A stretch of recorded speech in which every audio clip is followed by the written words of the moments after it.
Olá, seja bem-vindo, bem-vinda à nossa última unidade curricular do módulo de nutrição clínica e funcional aplicada à obesidade, sobrepeso, dislipidemia, hipertensão, doenças cardiovasculares. Então agora a gente já discutiu o embasamento teórico, a gente já discutiu as principais orientações sobre todas essas doenças e a importância dos alimentos, da dieta, dos alimentos funcionais. Então, nesse módulo, a gente tem a missão de fazer o fechamento. E aí, claro que para fechar com chave de ouro, a gente vai discutir um caso real que vocês poderiam pegar e aí vocês vão poder discutir melhor a partir disso outros pacientes que cheguem nas mãos de vocês. Então, agora a gente vai falar um pouquinho mais dessas doenças cardiovasculares, que a gente já citou na unidade anterior. Mas quando a gente olha para essas doenças cardiovasculares, a gente tem alguns fatores de risco que predispõem a elas. E olha lá, o primeirão deles, o fator de risco disparado, é a dislipidemia, que nós conversamos bastante na unidade anterior. Depois vem a inatividade física, o sedentarismo, a obesidade, que a gente também já aprofundou bastante, a hipertensão e o tabagismo. Vale lembrar que hoje, nos dias de hoje, esse tabagismo também considera os cigarros eletrônicos, que apesar de no Brasil estarem proibidos, muita gente ainda continua usando. Então, o que a gente sabe é que os indivíduos, eles acabam desenvolvendo hábitos de vida ruim. Então, quando a gente fala da parte nutricional, ela nunca vai ser isolada. A gente precisa dessa parte nutricional associada a um estilo de vida saudável. Então, vamos relembrar o que a gente viu lá na primeira unidade. A gente tem 4 pilares para uma vida saudável: alimentação de qualidade, prática regular de exercício físico, um sono de quantidade e qualidade adequada e redução dos níveis de estresse. Isso tem que ser a base para todos os pacientes, para que a gente previna e, obviamente, para que a gente auxilie no tratamento dessas doenças.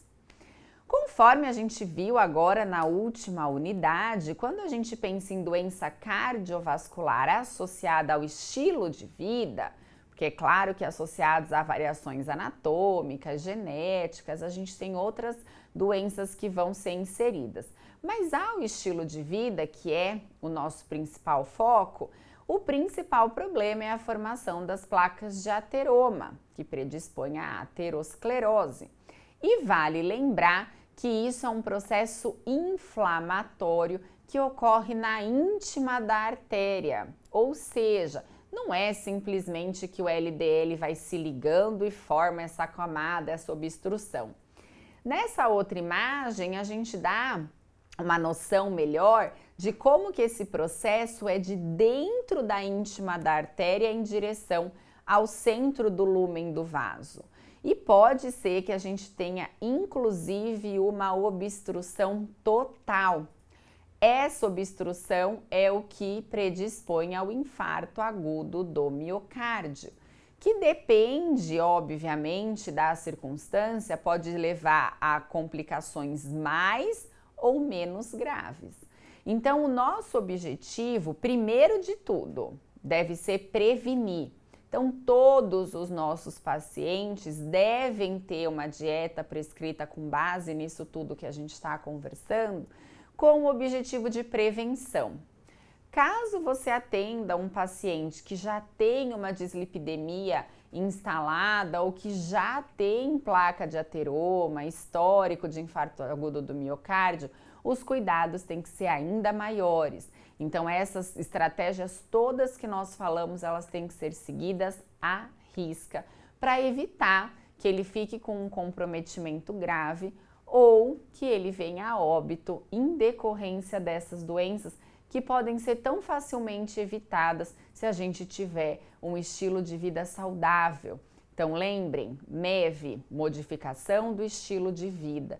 Isso tem que ser para sempre. Todas essas orientações, o estilo de alimentação, o consumo dos alimentos funcionais, a presença dos compostos bioativos precisam ser para sempre.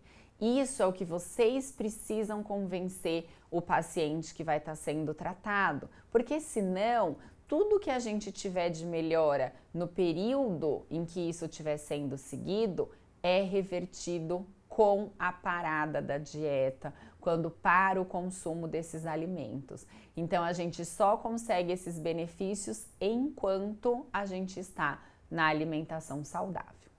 Para a gente colocar isso em prática, então, a gente vai ler juntos um caso clínico e analisar esse caso e as nossas possíveis intervenções.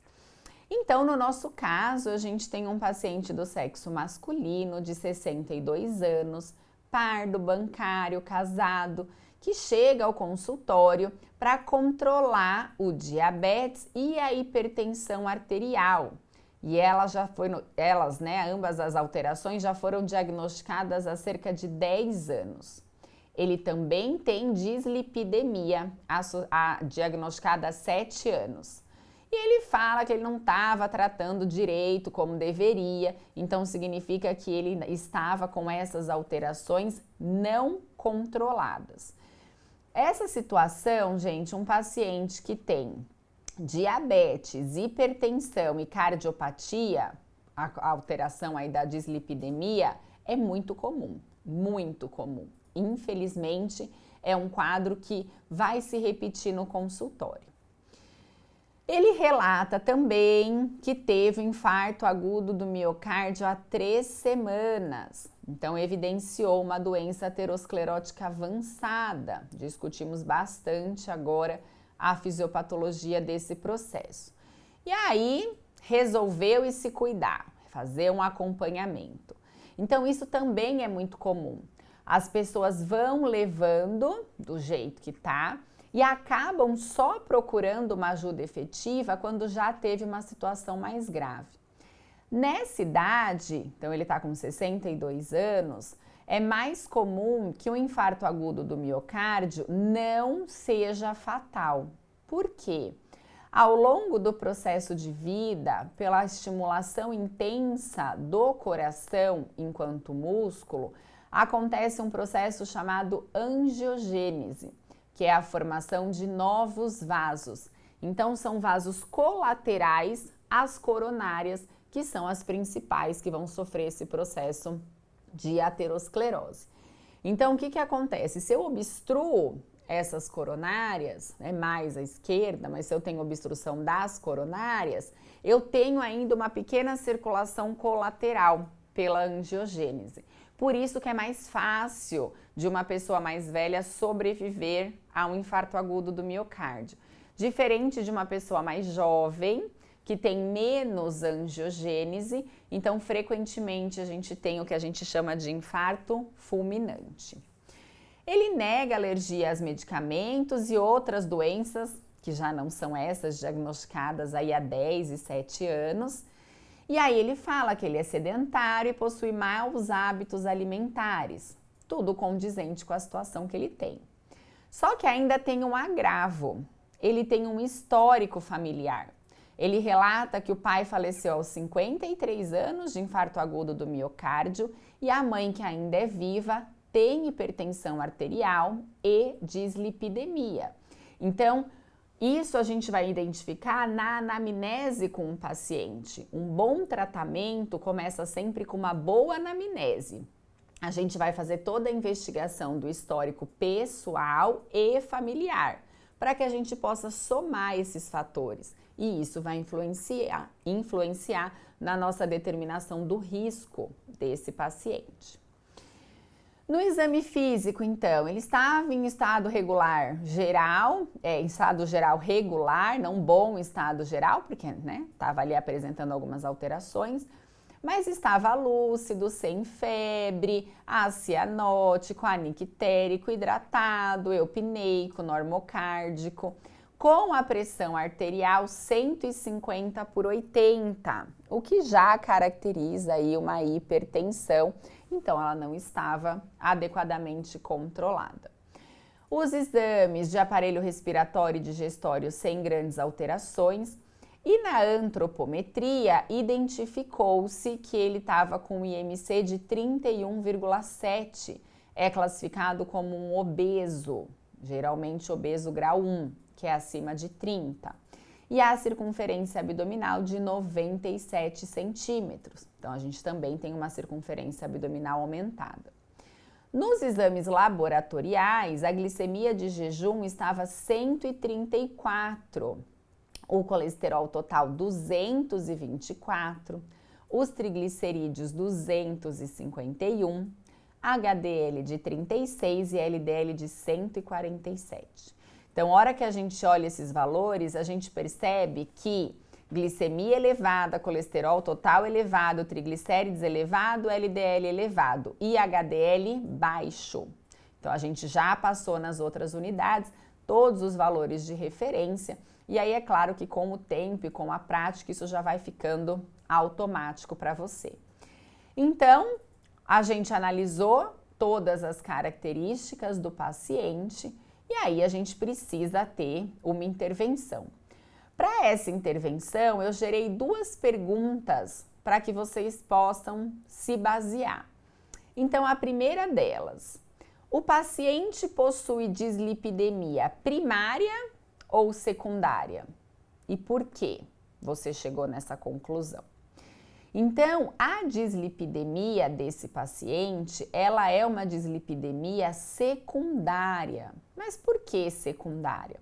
A dislipidemia primária é a dislipidemia por mutação genética, seja uma mutação única ou uma mutação múltipla. Mas é uma alteração especialmente nas enzimas hepáticas que sintetizam esse colesterol. Não é o caso dele, por quê? Porque a hora que a gente analisa o histórico dele, a gente tem como principal ponto um estilo de vida muito ruim, sedentário, com maus hábitos alimentares, o que conduziu ele a uma obesidade e ao diabetes do tipo 2. Então, quando a gente junta todos esses fatores, a gente percebe que a principal causa é ambiental. E isso caracteriza uma dislipidemia secundária. Só seria primária se fosse uma mutação genética, favorecendo a elevação do colesterol. Nesse caso, gente, de uma dislipidemia primária, que vocês também podem pegar no consultório, óbvio que é sempre importante a adequação alimentar, mas só o ajuste alimentar não resolve. Aí, quando a dislipidemia é primária, geralmente a medicação deve estar associada. E a outra pergunta seria qual score de risco global para ele desenvolver uma doença cardiovascular? Então, especialmente o que ele relatou, né, da aterosclerose e ele voltar a ter a incidência aí de um infarto agudo do miocárdio. Então, ele é classificado com risco cardiovascular muito alto. Isso por quê? Porque a gente está juntando os fatores pessoais com histórico familiar. Então, ele já tem histórico de pai, que morreu de infarto agudo do miocárdio, relativamente jovem. A mãe é dislipidêmica, está com hipertensão arterial. Ele já está numa idade um pouco mais avançada, onde o metabolismo se altera, então a gente já não tem mais em questões hormonais e metabólicas uma eficiência tão acentuada. Ele já teve um diagnóstico de DM2 há mais de 10 anos e ele não controlou. Ele tem esse histórico familiar dele de hipertensão arterial. Então, histórico familiar e dele de hipertensão arterial. Então, é importante que a gente avalie de forma global. Esse é um paciente de muito alto risco. Tá, Bianca, o que muda na minha vida? Que a dieta que você vai prescrever, ela tem que ser muito mais específica. Então, ela vai seguir mais à risca todas as recomendações. A gente não pode deixar na dieta de um paciente desse tantas brechas. Então, aquelas questões das refeições livres, de sair um pouco da dieta, isso tudo tem que ser mais controlado. pelo menos até o quadro dele se tornar mais estável. Bom, o que você vai fazer então com esse paciente? Primeira coisa, a gente já discutiu. O tratamento nutricional sozinho, ele não vai ser tão eficiente. Óbvio que ajuda, mas o resultado mais eficiente, mais efetivo, vai ser principalmente a associação aos exercícios físicos. Então, durante o exercício físico, o exercício promove redução de LDL e aumento de HDL. Então, quando a gente soma os dois, consequentemente, a gente tem uma melhora mais efetiva. O que a gente precisa considerar como aliados na dieta desse indivíduo? Proteínas de origem vegetal. Então, a gente falou anteriormente de evitar as proteínas de origem animal, as gorduras que tem nessas proteínas de origem animal. E aí aqui vale lembrar que tudo que a gente conseguir trocar por proteína de origem vegetal também auxilia no controle da dislipidemia. E aí a gente tem alguns exemplos, como feijão de soja, óleo de soja, queijo de soja, farinha, leite. Então a gente tem hoje no mercado muitas possibilidades para prescrição. Aumentar o consumo de fibras solúveis, porque elas diminuem o trânsito intestinal, então isso ajuda a dar mais saciedade e também diminui a absorção do colesterol e dos açúcares simples. Então são pontos importantes. Então, estimular o consumo de frutas, aveia, farelo. Aumentar o consumo de flavonoides, que melhora esse perfil lipídico, aumenta HDL, diminui LDL. Então, várias folhas, principalmente as folhas verde escuro, várias frutas, grãos, semente, oleaginosas, até algumas bebidas, como por exemplo o suco de uva concentrado, que a gente comentou anteriormente. Então, isso é bom que você planeje para estar na dieta desse paciente com esse perfil bastante alterado que a gente viu. Então, o ideal é que esse paciente ele faça mais refeições no dia, que a ingestão alimentar seja mais fracionada. Por quê? Ele vai consumir menos quantidade de alimento em cada refeição. Isso evita pico glicêmico, consequentemente evita pico de insulina, que favorece tanto a obesidade quanto o DM2. E ele também consegue diminuir a liberação de cortisol, que é o hormônio relacionado ao estresse. Por outro lado, como ele vai ter mais refeições e um intervalo menor entre elas, oferece mais saciedade. Então, acaba ajudando também na compulsão alimentar, no controle dessa ingestão. Fora isso, com mais refeições, então café da manhã, lanche da manhã, almoço, lanche da tarde, jantar, eventualmente uma ceia, a gente consegue proporcionar uma variedade maior de alimentos e aí atingir todos aqueles alimentos que nós comentamos, aqueles compostos bioativos, a gente consegue favorecer uma gama mais diversificada desses nutrientes. Então, a sugestão de alguns lanchinhos que são considerados saudáveis e são benéficos para esse paciente, então um perfil de paciente assim, é a associação de frutas e aveias, especialmente aquelas que a gente comentou, mingau de aveia e aí dê preferência para o leite desnatado, um pão integral com queijo fresco, onde a gente também tem origem de laticínio e fibra vinda desse pão integral, e uma fruta e oleaginosa para melhorar essas características, principalmente de HDL. Então, como finalização aí das nossas orientações gerais, aumentar o consumo de frutas, vegetais e cereais integrais, consumo de peixes, especialmente esses que são ricos em ômega 3, que melhoram muito o perfil lipídico, o HDL, E aí sempre vem a pergunta: é importante suplementar com esse ômega 3 ou com ômegas, né, considerando o ômega 3, 6 e 9? Se esse consumo não é adequado na dieta, é importante a suplementação. Vale só orientar o paciente quanto à qualidade desse produto. Então, sempre procurar os que a embalagem é escura, fosca, porque os ômegas eles são fotossensíveis, então as embalagens transparentes não são adequadas.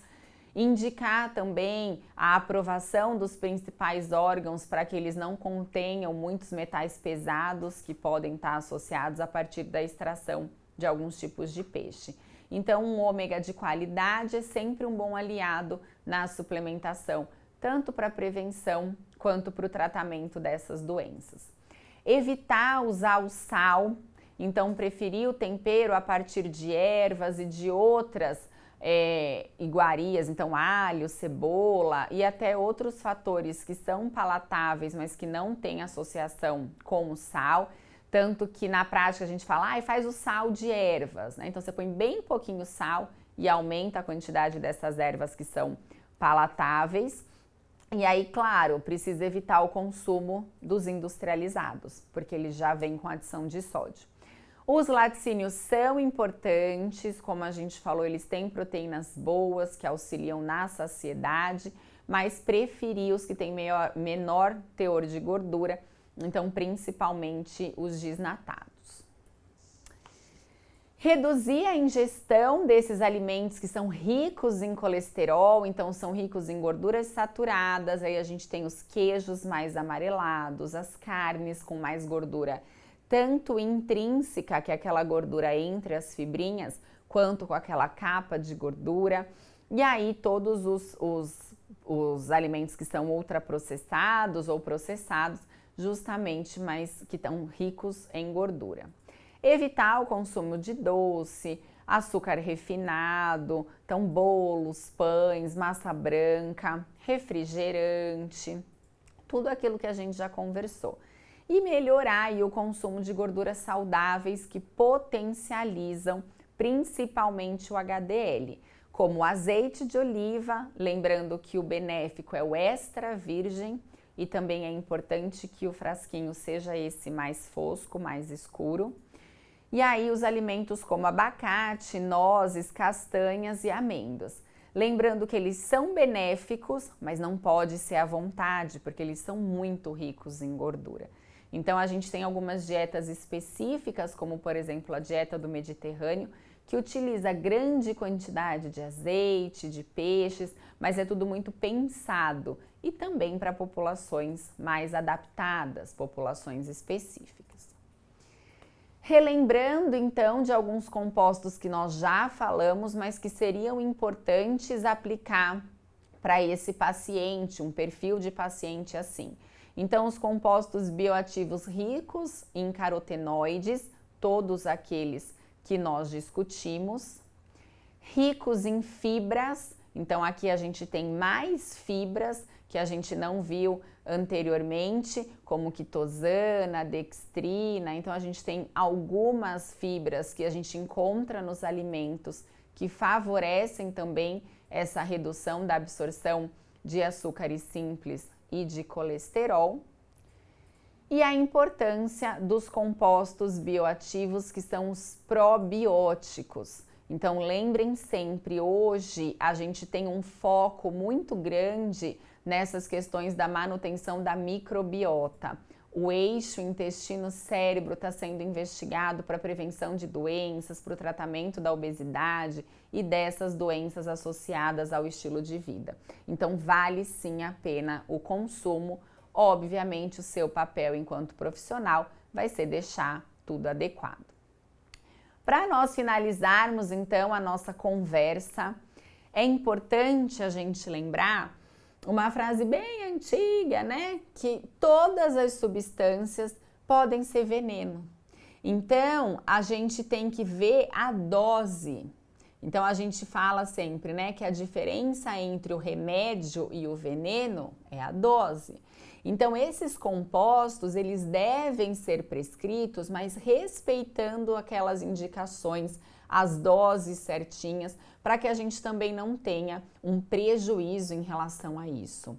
Os estudos nos mostram que nos últimos anos a gente teve um aumento significante do número de lesões, especialmente essas lesões hepáticas, a partir do uso de substâncias que são naturais. Olha lá a curcumina que nós conversamos. Então não adianta a gente ter o uso só porque é natural, esse uso indiscriminado, esse uso excessivo. Tudo deve ser calculado, tudo deve ser dosado. O seu papel enquanto profissional da nutrição é fazer isso, é fazer esse cálculo.